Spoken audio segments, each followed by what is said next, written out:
Om Swastiastu. Pemirsa, tahun 2024 akan ada perhelatan besar yang akan dilaksanakan di Indonesia. Ya, Pesta Demokrasi Pemilu Serentak akan dilaksanakan. Pada pemilu 2024, untuk kali pertama di Indonesia, para pemilih akan didominasi kelompok milenial dan generasi Z atau generasi yang lahir antara tahun 1997 hingga 2012. Nah, berdasarkan daftar pemilih tetap atau DPT pemilu 2024 yang ditetapkan KPU, setidaknya ada 33,60% pemilih masuk kategori milenial, sedangkan generasi Z ada sekitar 22,85%. Itu berarti gabungan kedua generasi tersebut mempunyai peran sangat penting sekali dalam pelaksanaan pemilu mendatang. Peran dan suara anak muda dalam pemilihan umum kita angkat menjadi topik di Talkshow Merah Putih Bali Era Baru. Tentunya sudah hadir narasumber saya, para pemuda juga, generasi apa, kita tanyakan lagi nih, apakah mereka termasuk generasi milenial atau generasi Z tentunya.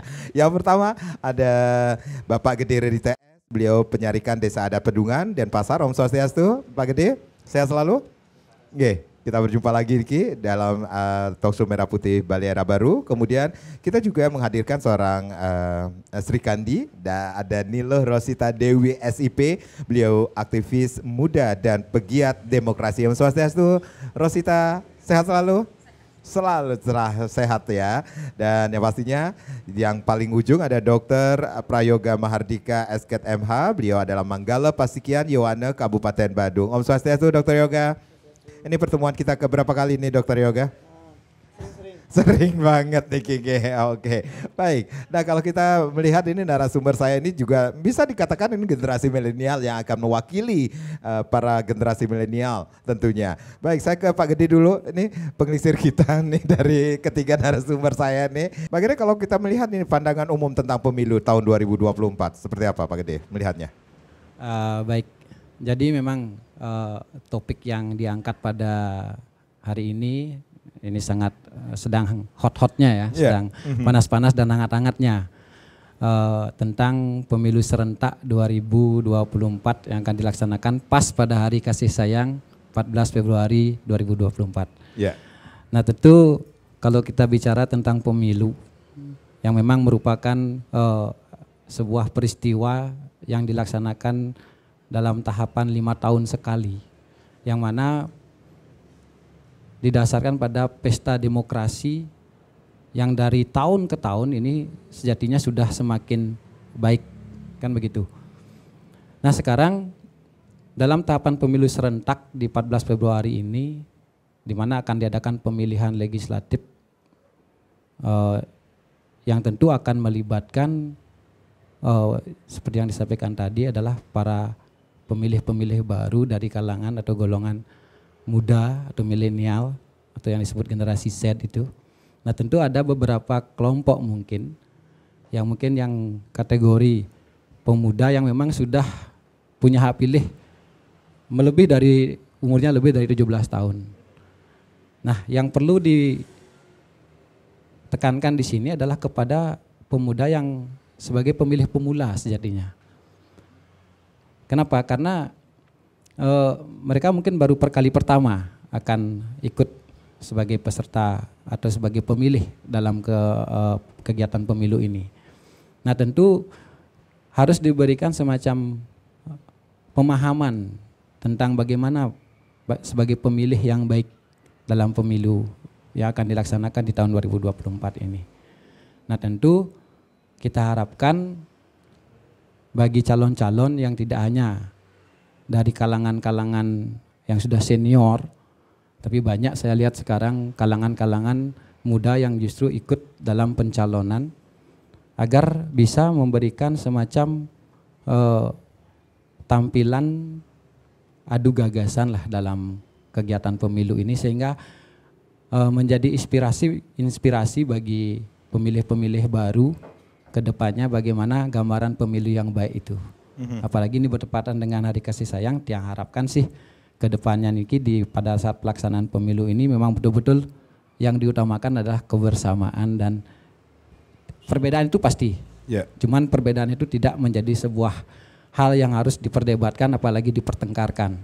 Tapi justru momennya adalah momen kasih sayang, kita justru harus rangkul bersama untuk memilih bagaimana kita bisa mendapatkan pemilih calon-calon legislatif yang baik, yang bisa menyalurkan aspirasi dan keinginan kita semua. Nah, ini sebagai penyarikan di Desa Adat Niki sendiri, Bapak Gede melihat bagaimana pemahaman kepada mereka sebagai pemilih pemula bagi generasi milenial yang baru pertama kali melakukan, bisa dikatakan ini pencoblosan yang pertama kali bagi mereka saat ini. Ya tentu mungkin kalau Tiang sendiri khususnya di Desa Adat Pedungan, secara pemuda, katakanlah yang pemula, ini sebenarnya sekarang sudah mulai banyak yang belajar tentang bagaimana proses demokrasi, proses pemilu itu. Jadi tidak ada kekhawatiran sebenarnya, kekhawatiran berlebih terkait banyaknya pemuda kaum muda ini yang nantinya tidak datang ke TPS untuk menggunakan hak pilihnya. Kenapa? Karena sekarang ini ada banyak media yang bisa kita gunakan untuk mengedukasi mereka supaya mampu menggunakan hak pilihnya dengan baik, sehingga nanti apa yang menjadi keinginan mereka, apa yang menjadi aspirasi mereka terhadap wakil-wakil yang mereka pilih nanti itu bisa disalurkan dengan baik. Bisa dikatakan sosialisasi, edukasi. Harus. Jadi peran kita tentunya ini kan kalau dibilang di Desa Adat sih kan tidak, karena ini adalah kedinasan, kelurahan, terutama di PPS kelurahan yang nanti yang akan bergerak terkait sosialisasi. Namun demikian tidak ada salahnya ketika kita menggunakan media sosial yang saat ini sangat digandrungi oleh kaum muda untuk memberikan mereka pemahaman, edukasi tentang bagaimana proses pemilu, bagaimana sebagai pemilih yang baik dalam pesta demokrasi pemilu 2024 yang akan datang nih. Selain peran media massa yang begitu masif untuk memberikan edukasi sosialisasi kepada para pemilih pemula ini sendiri, siapa yang harusnya sangat berperan juga memberikannya? Ya tentu pemerintah dalam hal ini kan KPU, karena KPU sebagai komisi penyelenggara pemilihan umum melalui jajaran di bawahnya ada PPK, ada PPS, ini harus mulai, mungkin tahapannya sudah mulai per Februari kemarin sebenarnya. Jadi sudah dilakukan sosialisasi terkait bagaimana menjadi pemilih pemula yang baik dalam kegiatan pemilu yang akan datang. Baik.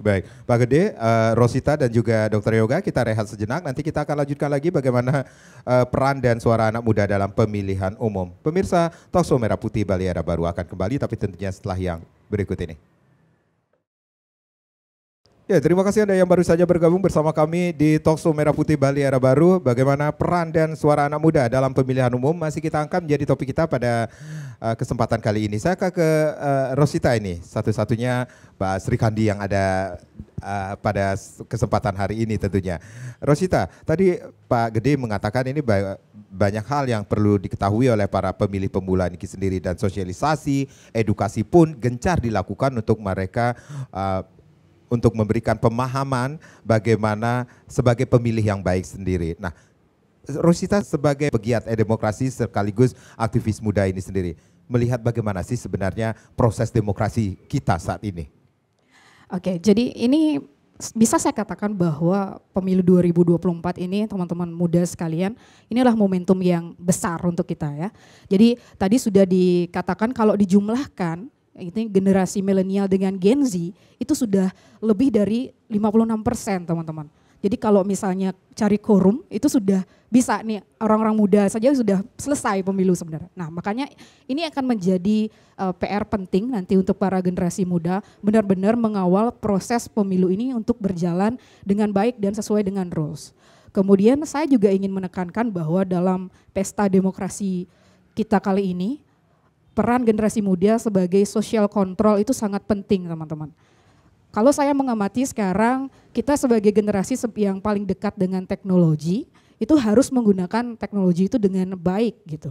Dan tidak hanya serta-merta kita gunakan hanya untuk kepentingan pribadi dan lain sebagainya, tetapi kita mulai mengambil sisi edukasi di sana. Sehingga nanti generasi muda itu juga bisa menjadi menginfluence generasi muda lainnya.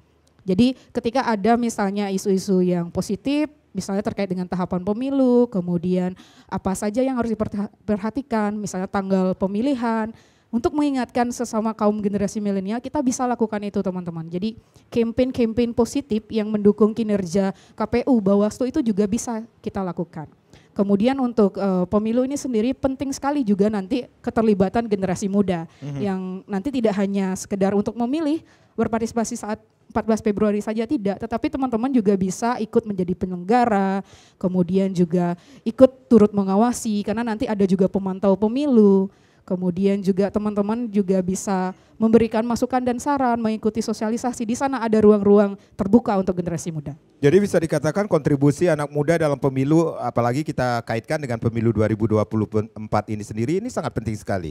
Bisa dikatakan demikian? Ya, sangat penting. Bukan hanya kuantiti, tetapi secara kualitas teman-teman mempunyai hak dan kewajiban itu ya untuk menentukan arah bangsa kita. Kalau misalnya hari ini generasi mudanya tidak punya idealisme, ide atau visi yang akan kalian bangun dan yang kalian lihat kepada calon-calon yang ada, itu akan kita berat teman-teman. Jadi teman-teman, saya ingin menekankan bahwa pemilu itu tidak akan menjamin yang pemimpin terbaik akan terpilih, tidak. Pemilu itu menghindarkan kita kepada pilihan terburuk. Baik, baik. Berarti ada hal yang digarisbawahi ini sendiri, anak muda harus juga berpartisipasi dalam pemilu. Betul, betul. Harus berpartisipasi. Baik, kita berbicara tentang tadi Rosita mengatakan ini peran sebagai sosial kontrol. Ini suara anak muda dalam pemilu 2024 ini sendiri apakah hanya sekadar komoditas politik atau benar-benar didengar aspirasinya nanti? Harusnya wajib didengar. Dan kalau tidak didengar, kita berusaha bagaimana suara kita didengar, Pak. Nah, jadi ini menarik teman-teman muda. Ya, ada usaha yang harus dilakukan. Ada usaha yang dilakukan. Nah, peran-peran di sini tadi mungkin saya sudah sampaikan selain wajib menggunakan hak pilih teman-teman saat 14 Februari sebagai bagian dari hak kita. Kemudian teman-teman kalau misalnya nanti ingin ikut berpartisipasi sebagai penyelenggara, kesempatan pasti juga akan dibuka lebar gitu. Baik itu menjadi KPPS, pemantau pemilu, kemudian juga saksi-saksi mungkin. Kemudian selain itu teman-teman juga bisa melakukan sosial kontrol terhadap secara holistik pemilu itu terjadi. Bawaslu memberikan ruang, sepengetahuan saya, itu untuk teman-teman kalau misalnya melihat ada kendala, kecurangan, indikasi-indikasi tertentu gitu ya, bisa dilaporkan. Nah karena kita sebagai yang paling dekat dengan teknologi, lakukan itu. Dan ditambah dengan literasi politik atau pemilu yang bagus. Baik, saya ke anak muda. Ada Dr. Yoga di sini. Dr. Yoga, kita melihat ini. Bagaimana sih sebenarnya selaku Yoga kan Manggala Pasikian Yowano Kabupaten Badung Niki sendiri. Bagaimana pemuda para Yowano kita memandang politik saat ini? Baik, terima kasih. Jadi mungkin dari apa yang disampaikan senior-senior saya, ada beberapa poin yang saya setuju dan ada beberapa poin yang perlu kita diskusikan lagi gitu. Kalau terkait dengan sosialisasi, saya kira adik-adik saya atau teman-teman kita di anak muda khususnya di Seketeruno itu sudah yang kira sudah jauh lebih mengerti ya daripada yang sebelum-sebelumnya. Karena kenapa? Karena kalau kita ngomong milenial itu sebenarnya bukan masalah umur sih, Bli. Yang disebut milenial itu adalah bagaimana pikiran, tindakan, dan cara mereka tuh untuk melayani anak muda ini yang sebenarnya. Jadi karena kebanyakan sekarang saya lihat caleg-caleg tuh pasangnya milenial, tapi tingkah lakunya nggak milenial gitu loh. Oke. Anda melihat ini caleg karbitan kah? Kalau karbitan bisa jadi ada yang karbitan, bisa jadi enggak. Oke, baik. Karena dari sekian caleg itu kan nggak bisa nih kita list satu-satu. Tapi yang pasti kalau kita harus bicara milenial, jadi bukan cuman balihonya yang milenial kalau menurut saya. Baik. Jadi tindakannya harus milenial. Kalau ada ulang tahun STT datang nggak? Kalau ada misalnya acara-acara STT misalnya lomba mancing gitu atau kegiatan-kegiatan itu datang apa enggak kan gitu. Jadi hadir nggak saat mereka dibutuhkan kan itu sebenarnya.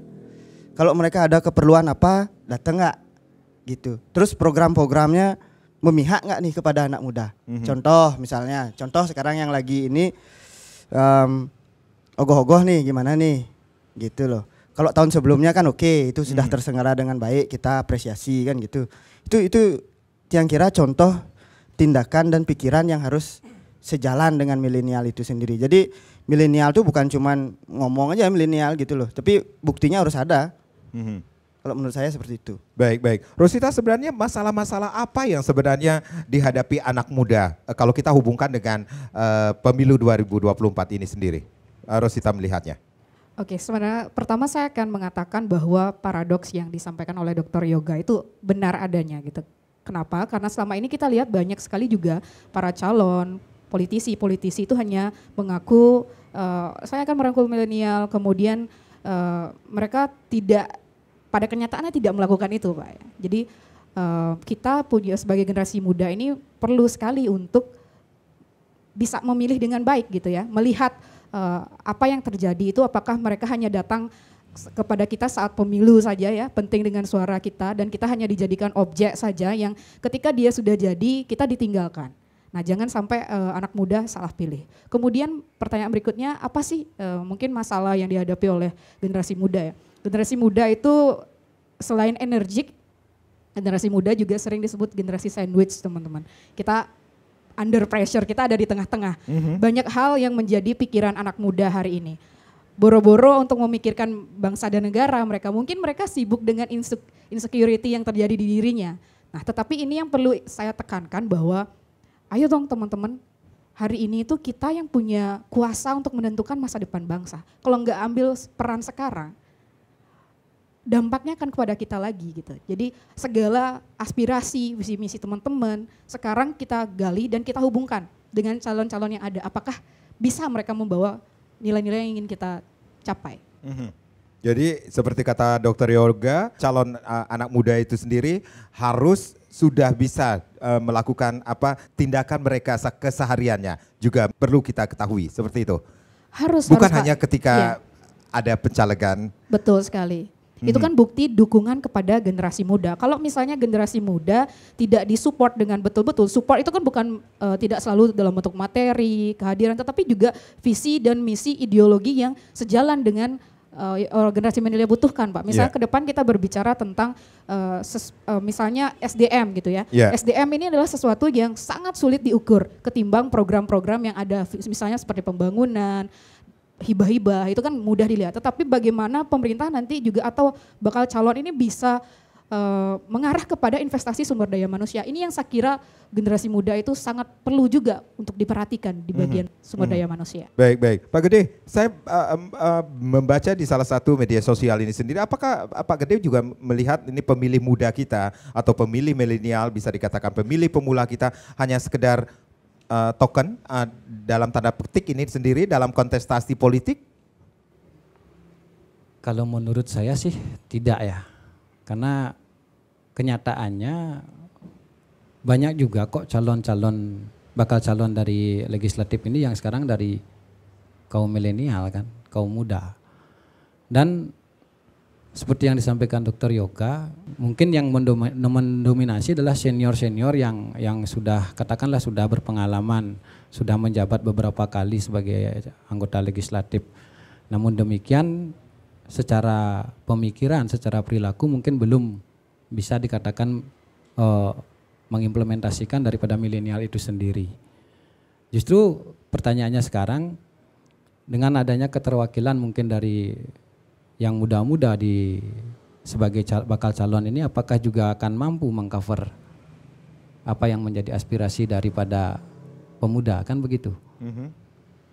Karena terkadang ketika sudah duduk di legislatif mungkin akan dipandang sebelah mata apa yang menjadi aspirasi atau gagasan yang akan dituangkan atau yang diusulkan. Kalau mungkin kehadiran mereka di tengah-tengah kegiatan-kegiatan yang dilakukan oleh milenial mungkin itu bisa dilakukan. Mereka akan hadir. Hanya saja hadirnya mereka perlu dipertanyakan, kan begitu. Apakah hanya sebatas untuk seperti yang disampaikan tadi oleh Rosita dan Yoga, hanya untuk kepentingan untuk mendapatkan suara saja atau berkelanjutannya. Kelanjutannya ini yang terpenting yang kira. Jadi tidak hanya sebatas untuk mendapatkan suara, simpati daripada milenial, setelah itu sudah selesai. Kemudian bagaimana tahapan kontrolnya sekarang? Pengawasan terhadap setelah terpilih ini aspirasi saya bagaimana? Apakah sudah disalurkan nggak atau direalisasikan nggak nanti? Kalau tidak, bagaimana tindak lanjutnya? Kan ini secara pengawasan ini tentu ketika kita sudah pemilu ini sudah selesai, tentu sudah tidak ada keterbatasan kita dalam pengawasan ini. Kita hanya bisa mempertanyakan saja, kan begitu.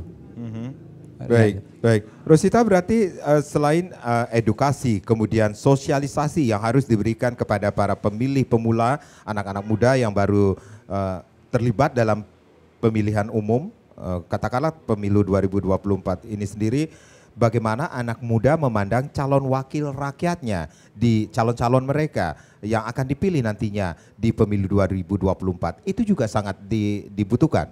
Kalau misalnya anak muda ditanya bagaimana cara dia memandang para wakilnya, pertama teman-teman muda harus menyadari bahwa para wakil kita itu diusung oleh partai politik. Jadi base utamanya adalah mereka diproses dulu di partai politik. Dari sana sebenarnya teman-teman sudah bisa mengamati proses. Ketika misalnya teman-teman sendiri tertarik untuk hadir di politik sekalipun, itu nggak masalah. Tadi juga sudah disampaikan bahwa anak muda ada yang terjun ke politik dan sebagainya. Nah di sini teman-teman muda perlu mempunyai catatan-catatan kritis. Tadi saya di awal sempat menyatakan harus menjadi social control. Ini ada hubungannya dengan pasca pemilu, teman-teman. Jadi pasca pemilu itu kita nggak berhenti sampai sana. Tugas kita masih mengawal apakah dia sudah sesuai dengan visi misi dia di awal. Jadi kitalah yang bertugas sebagai social control. Kemudian saya lanjutkan dengan literasi politik. Jadi anak muda ketika memandang para calonnya itu perlu memahami yang namanya literasi gitu. Perlu punya literasi politik yang bagus. Literasi ini apa? Teman-teman muda harus tahu kriteria pemimpin yang bagus itu seperti apa. Kemudian apa saja aspek yang perlu dipenuhi. Visi misi mereka sesuai enggak dengan yang Indonesia butuhkan, karena target kita kan Indonesia Emas 2045 dan lain sebagainya. Kemudian satu lagi, dunia digital teman-teman, sosial media kita itu sudah sangat terbuka. Kalau teman-teman hari ini ingin mengakses visi dan misi dari 3 bakal calon kita, udah ada di internet. Sekarang pertanyaannya anak muda mau nggak? Nggak males kan untuk membaca, jadi ini yang jadi penting banget untuk anak muda. Nah, Rosita sendiri melihat ini bagaimana literasi politik saat ini bagi para pemilih pemula atau generasi muda kita saat ini? Apakah mereka hanya sekedar mengetahui aja, oh ini caleg A, calon saya, calon ini, udah selesai begitu saja?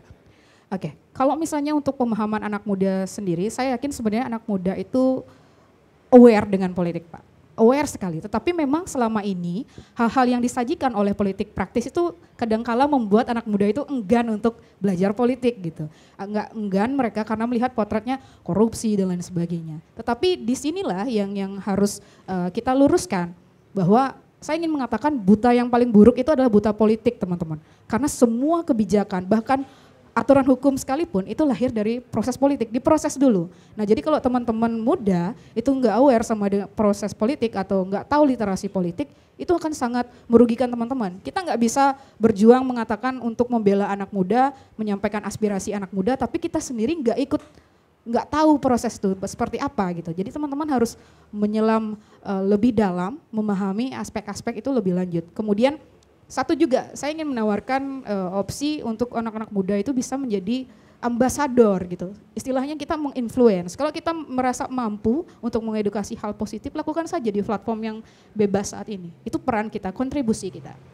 Salah satunya kontribusinya adalah menjadi ambasador seperti itu. Iya. Untuk memberikan influence kepada yang lainnya, seperti itu. Betul Pak, saya contohkan konkret. Saya tidak ingin terlalu banyak berretorika ya. Yeah. Karena saya juga sudah melakoni teman-teman. Jadi saya buat sebuah social movement, itu namanya obrolan demokrasi gitu ya. Kurang lebih itu talk show buat anak muda, itu gratis, free, nanti kita akan mengundang dan sudah terlaksana kemarin 2 kali gitu ya. Teman-teman yang tertarik itu bisa hadir di sana, kita akan belajar politik nasional, lokal di sana dan membedah dari praktisi-praktisi langsung. Jadi itu salah satu juga bukti konkret saya berkontribusi untuk sesama anak muda menginfluence yang lain. Baik, kita rehat kembali, nanti kita akan lanjutkan lagi. Pemirsa jangan kemana-mana, Talkshow Merah Putih Bali Era baru akan kembali, tapi tentunya setelah yang berikut ini.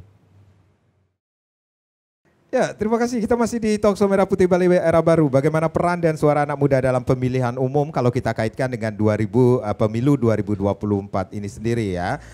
Yang bertepatan dengan Hari Kasih Sayang yang akan diselenggarakan 14 Februari 2024. Saya masih ke Rosita. Rosita, berarti ada hal-hal yang perlu kita ketahui juga bahwa permasalahan-permasalahan yang sering sekali kita lihat di lapangan yang membuat para anak muda enggan membaca, bisa dikatakan ini literasi politiknya, kok seperti ini ya politik kita, demokrasi kita di Indonesia, enggak lah, biarlah mereka yang ngurusin. Seperti itu kah Rosita melihatnya?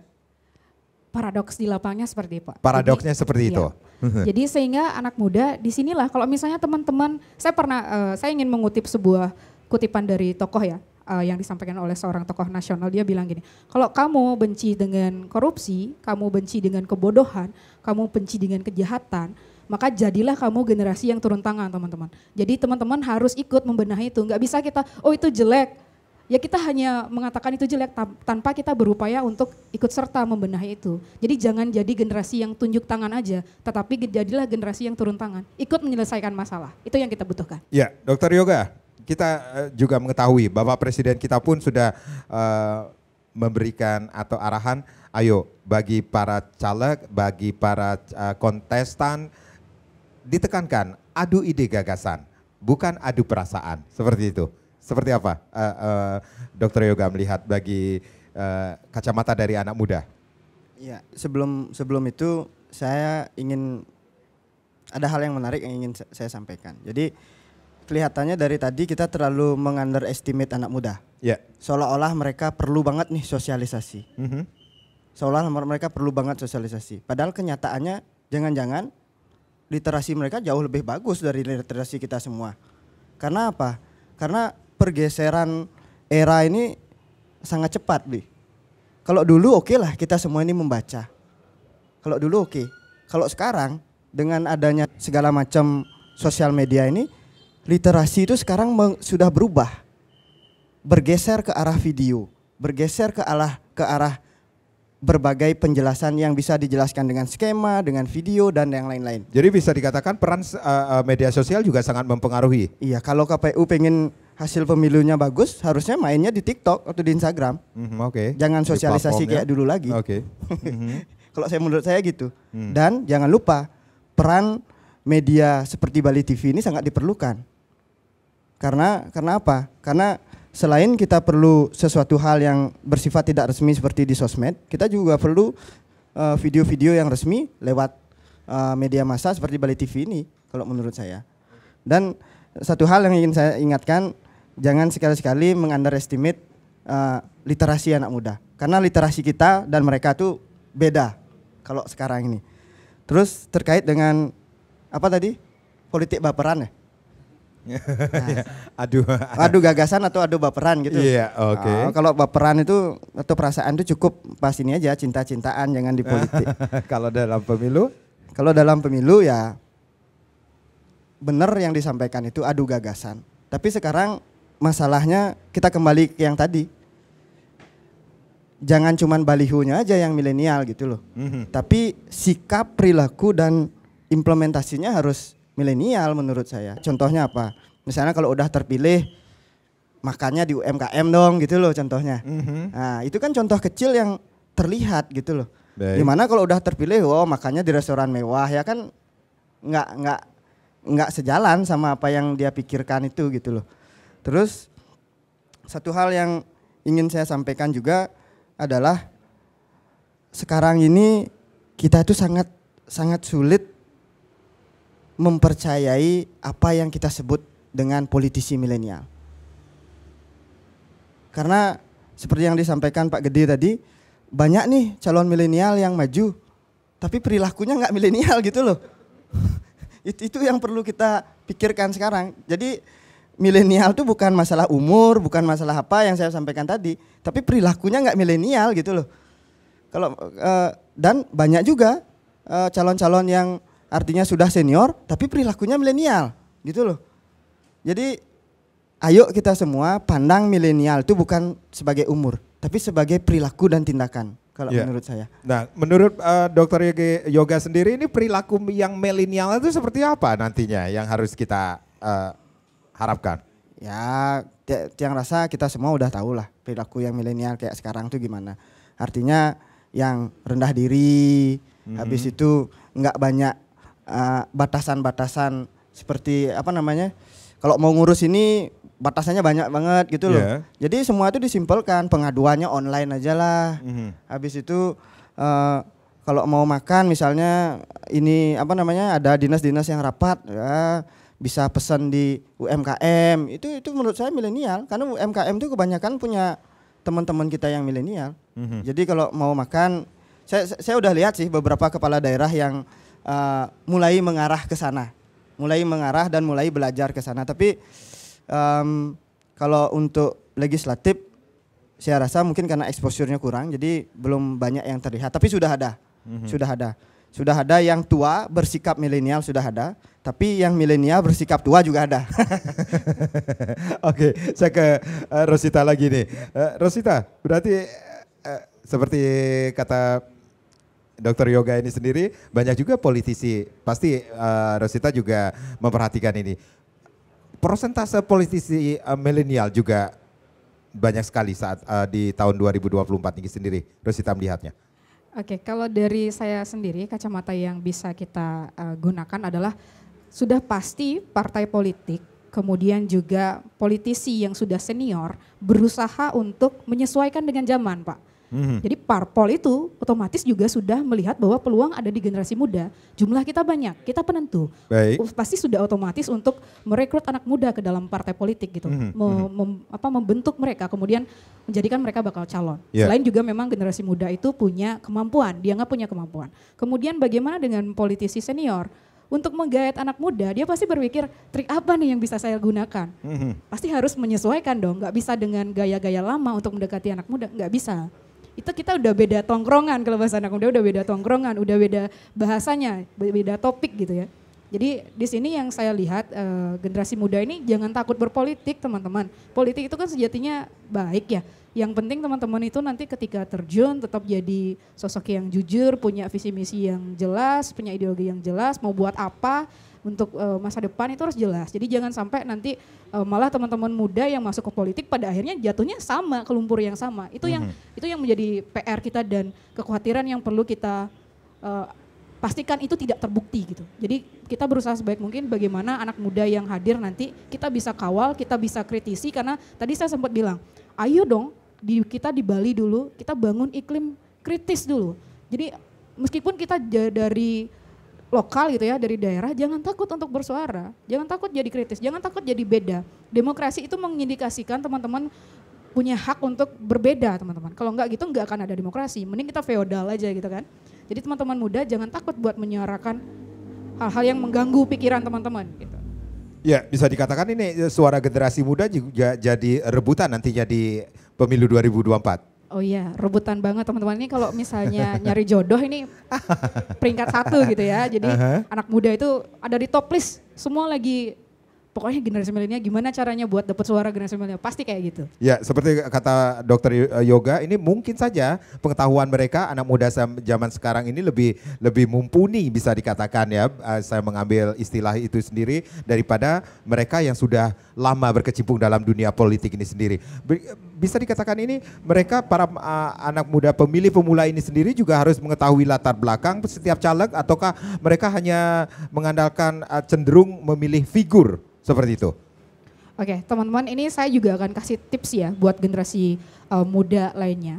Bagaimana cara kita menilai calon-calon yang bagus atau background gitu partai politik yang bagus. Teman-teman, hari ini digitalisasi dunia IT ini kan sudah berkembang. Ada yang namanya platform-platform yang menyediakan rekam jejak partai politik kemudian calon. Saya akan contohkan seperti platform Bijak Memilih. Teman-teman kalau misalnya lihat atau searching di Google itu ada namanya platform Bijak Memilih yang menghadirkan rekam jejak partai politik di Indonesia.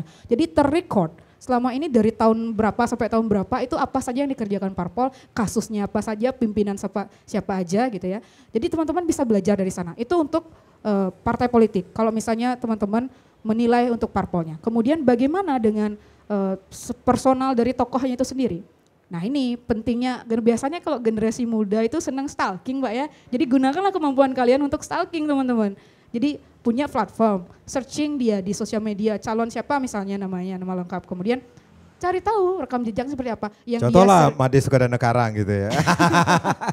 Nah yang sering Pak Sukadana posting apa gitu kan kita lihat, oh yang diposting cinta-cintaan aja nih gitu, alay-alay foto-foto. Nah kan nggak kelihatan, berarti sosmednya tidak dipakai untuk menginfluence atau menunjukkan apa yang dia kerjakan sebelumnya. Dari sana juga teman-teman bisa dapat poinnya. Selain itu apa yang harus diketahui oleh para pemilih pemula nantinya? Pemilih pemula teman-teman, selain dengan pengetahuan kalian tentang partai politik, kemudian calon-calon gitu, teman-teman sendiri harus tahu kebutuhan daerah teman-teman. Atau mulai dari kebutuhan teman-teman sendiri deh. Kebutuhan individual, kemudian seketeruna gitu ya kalau kita di Bali, kemudian naik lagi di desa, di wilayah teman-teman, kemudian naik lagi. Jadi ada piramida seperti itu yang harus teman-teman lihat. Sebenarnya kita ini butuh apa? Daerah kita butuh apa? Ini harus ketemu korelasinya semua. Jadi nggak cukup si calon itu hanya bawa visi misi yang menurut dia baik, tetapi nggak cocok di daerah kita, nggak cocok untuk kita. Jadi harus ada elaborasi pengetahuan yang teman-teman gali lebih jauh gitu, agar sesuai dengan kebutuhan teman-teman yang sekarang dan yang akan datang. Lebih bijak lagi pengetahuan tentang politik bagi anak muda saat ini. Bisa dikatakan demikian, Rosita? Harus. Jadi teman-teman curiosity-nya, rasa ingin tahunya harus dibangkitin sekarang. Jadi jangan curious itu cuma pas nyari gebetan aja Pak, jangan. Jadi gunakan juga curiosity kita untuk mencari tahu gitu ya. Ada disediakan bakal calon yang begitu banyak. Kalau nanti teman-teman di TPS ya, kita buka surat-suara kan pasti banyak banget calonnya itu ya. Karena setiap ini ngikutin jumlah dapil dan lain sebagainya. Biar nggak bingung di TPS, kita kan lakukan dong sebelumnya. Cari tahu dulu. Gunakan kemampuan intelijen kita untuk melacak gitu ya background mereka seperti apa. Nah baru deh teman-teman menata yang mana sih yang bakal kita pilih nanti. Ya kita tidak memandang sebelah mata ini masa. Kalau kita berbicara tentang masa, ini apakah caleg juga cukup hanya bermodalkan masa saja? Oh enggak Pak, jadi tentu saja saat enggak. Ini? Tentu saja enggak. Masa ini teman-teman konsep dari masa itu kan mass, jadi banyak orang di sana. Tetapi kan kalau misalnya menentukan keputusan, itu kalau misalnya kita punya masa, belum tentu hatinya juga milih kita gitu. Itu ada perbedaan seperti itu teman-teman.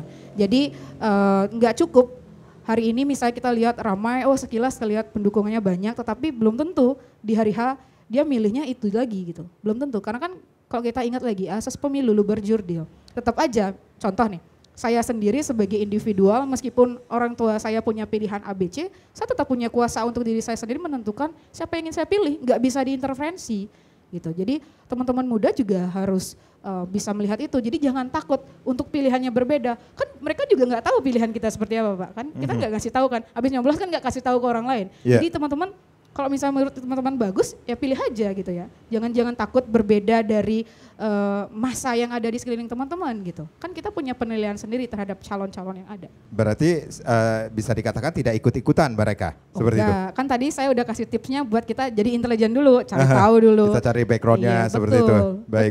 Dr. Yoga, berarti ada hal yang perlu kita ketahui juga, tiba-tiba saja ketika kita melintas di beberapa daerah, wah ini kok tiba-tiba sudah jadi caleg aja, seperti itu. Padahal baru kemarin diajak ya kongkola, seperti itu. Seperti itu, kita juga harus dari anak muda, dari kacamata anak muda seperti kata Rosita ini sendiri, kita harus mengetahui background mereka sendiri. Wah ini bisa dikatakan, saya ambil lagi caleg karbitan seperti itu. Jadi sebenarnya saya paling suka yang tadi itu, karbitan itu. Jadi sebenarnya saya melihat fenomena sekarang itu, kalau diri saya menyebut itu mendadak milenial semuanya. Mendadak milenial. Dan tapi saya apresiasi juga kepada teman-teman anak muda, khususnya yang mungkin sebelumnya punya pengalaman di organisasi sudah berani menunjukkan dirinya. Seperti tadi yang dibilang oleh senior saya, jadi kita nggak bisa bilang itu jelek, itu tidak bagus, tapi kalau kita nggak ikut turun kan nggak bisa juga. Jadi harapannya dengan kehadiran mereka di ikut kontestasi politik ini setidaknya ada harapan baru. Tapi jangan terlalu banyak berharap juga gitu loh. Karena kalau udah masuk biasanya kadang-kadang lupa lupa yang milih siapa, lupa gagasannya juga gitu. Jadi menurut saya ikutnya anak-anak muda ini satu kemajuan. Kalau menurut saya itu satu lompatan dibanding pemilu 5 tahun yang lalu, dibandingkan dengan yang sekarang ini. Tapi lompatan ini harus diikuti dengan keseimbangan. Jadi jangan sampai melompat, habis itu kita jatuh. Jadi pastikan dulu nih, melompat sampai di tempat mendarat itu seimbang. Jadi bagaimana caranya melompat biar seimbang. Jadi dia itu harus dibarengi dengan background, yaitu misalnya sempat ikut organisasi, punya pengalaman di bidang organisasi, dan pengalaman di bidang sosial. Karena organisasi saja nggak cukup kalau jiwanya nggak sosial. Jadi sosial aja nggak cukup kalau nggak tahu organisasi gitu. Jadi menurut saya lompatan itu harus dibarengi dengan keseimbangan. Ya, perilaku yang milenial seperti di awal sempat Dr. Yoga sampaikan. Seperti itu. Ya, jadi saya bagi pemilih yang sekarang ini ada 2. Ya. Pemilih yang konservatif dan pemilih yang modern. Jadi konservatif itu mungkin orang-orang tua kita. Jadi sosialisasinya datang ke Banjar, ibu ini ada ini pilih ya, gitu. Oke, Dokter Yoga ngomong orang tuanya boleh ke kamera Bu, jangan ke saya nancapnya. Saya juga milenial. Jadi nanti saya dimarahin orang tua yang ada di rumah nih. Jadi pemilih konservatif dan modern. Jadi kalau yang konservatif itu saya istilahkan seperti orang-orang tua kita yang dulu. Artinya ada sosialisasi ke Banjar, ini tolong dipilih, ini tolong dipilih, dan pemilih yang modern. Jadi pemilih yang modern itu mereka mendapatkan pilihan itu dari literasi yang mereka cari sendiri. Jadi mungkin dia dapat di sosmed, mungkin dia dapat di media massa, mungkin dia dapat di media cetak seperti itu. Jadi saya sangat setuju bahwa anak muda itu tidak bisa diatur dalam pilihannya sendiri. Jadi dia memang udah punya pilihan yang sesuai dengan, saya nggak sebut itu hati nurani ya, karena kayaknya agak naif kalau kita bilang itu hati nurani. Tapi minimal menyamai karakternya dia sebagai anak muda. Kalau menurut saya anak muda sekarang itu akan memilih mana yang sesuai dengan karakternya dia, mana yang mirip dengan perilakunya dia sehari-hari. Jadi saran saya bagi, kalau boleh saya menyampaikan kepada para caleg-caleg, ikutilah perilaku anak muda kalau mau dipilih sama anak muda. Baik. Kita akan rehat sejenak, kita akan kembali, tapi tentunya setelah yang berikut ini. Ya pemirsa, kita masih berbincang-bincang mengenai peran dan suara anak muda dalam pemilihan umum, khususnya kita kaitkan dengan pemilu yang akan diselenggarakan pada tahun 2024. Saya ke Pak Gede Niki. Pak Gede, selaku penyarikan Desa Adat Pedungan Niki sendiri, bisa dikatakan Niki sendiri, perlunya pendidikan politik kepada masyarakat khususnya bagi generasi muda kita saat ini. Tentu saja ya, kalau kita bicara perlu atau tidaknya pasti perlu. Apalagi ini temanya menyentuh kepada kaula muda atau milenial. Ya. Sebenarnya 2 orang di samping saya ini sudah mewakili sejatinya generasi milenial yang secara pemahamannya sudah luar biasa terkait dengan bagaimana berpolitik dan berdemokrasi seperti di saat sekarang ini. Jadi hanya saja sekarang perlu bagaimana terobosan-terobosan yang kiranya sudah harus meninggalkan cara-cara lama seperti yang disampaikan tadi. Harus berperilaku milenial seperti apa? Ya tentu memanfaatkan apa yang disukai oleh anak muda. Dalam hal ini adalah sosial media yang paling sering dikonsumsi oleh generasi muda kita. Jadi itu akan lebih efektif terhadap edukasi bagaimana pemahaman mereka tentang pemilu, bagaimana tentang demokrasi, dan bagaimana menjadi seorang pemilih ataupun sebagai anak muda yang akan menyalurkan suaranya, kan begitu. Jadi sangat perlu dilakukan edukasi kepada kaula muda kita, tentunya memanfaatkan media-media yang sekarang ini, cara-cara anak muda, dan meninggalkan cara-cara yang lama yang sudah tidak efektif menurut saya sekarang. Jadi bisa dikatakan peran media untuk membentuk opini caleg di masyarakat ini sangat penting sekali. Tentu saja, karena sekarang kalau disuruh keluar untuk mengikuti penyampaian visi misi berkumpul itu sudah tidak relevan dan tidak efektif lagi. Sepertinya karena, bukan zamannya lagi seperti itu. Mereka kebanyakan sibuk waktunya sekarang.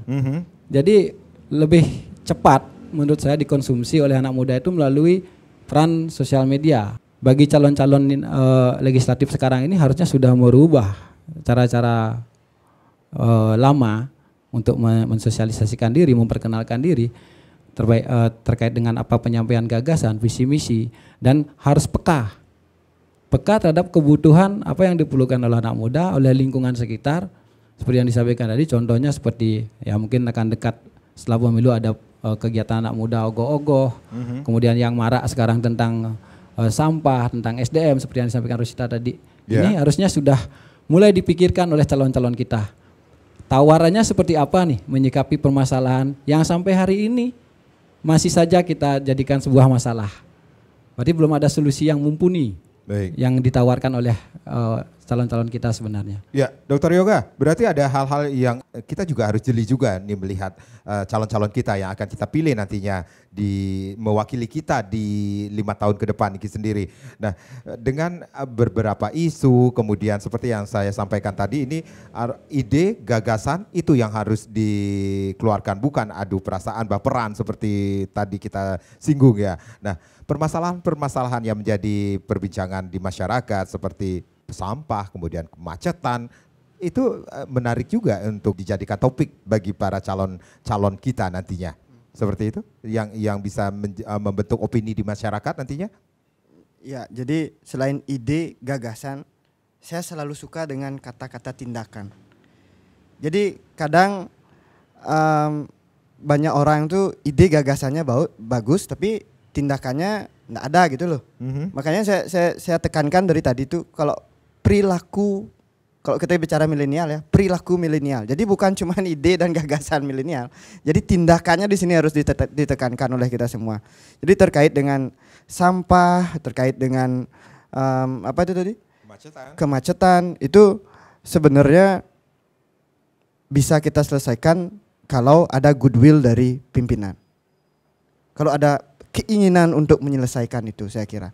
Jadi terkait sampah itu kalau memang aturannya tegas dan pemerintah ingin menyelesaikan itu, saya kira itu bukan masalah yang terlalu susah kalau menurut saya.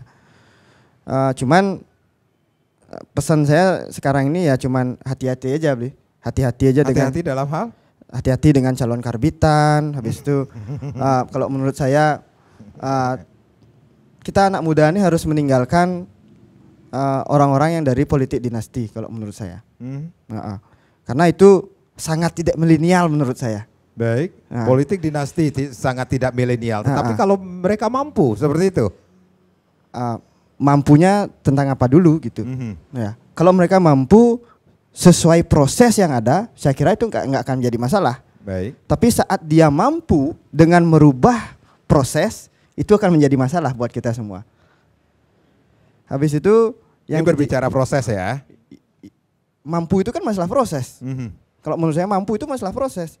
Jadi enggak ada seseorang yang dikatakan mampu tanpa proses menurut saya. Baik. Karena yang kita lihat mampu, kenapa kita mengatakan si A mampu itu karena kita melihat prosesnya.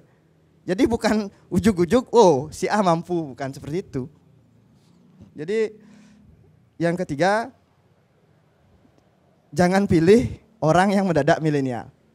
Mendadak milenial. Jangan pilih orang yang mendadak milenial. Karena ini bahaya nih. Karena suatu saat dia juga mendadak melupakan kita. Bahaya. Terus yang terakhir, saya kira ini isu yang akan paling sedikit. Saya kira ini setiap tahun politik jadi isu lah gitu loh. Setiap tahun politik jadi isu. Jadi saya kira siapapun pemimpinnya yang ada di Bali ini, saya kira karena saya di Seketruna gitu ya.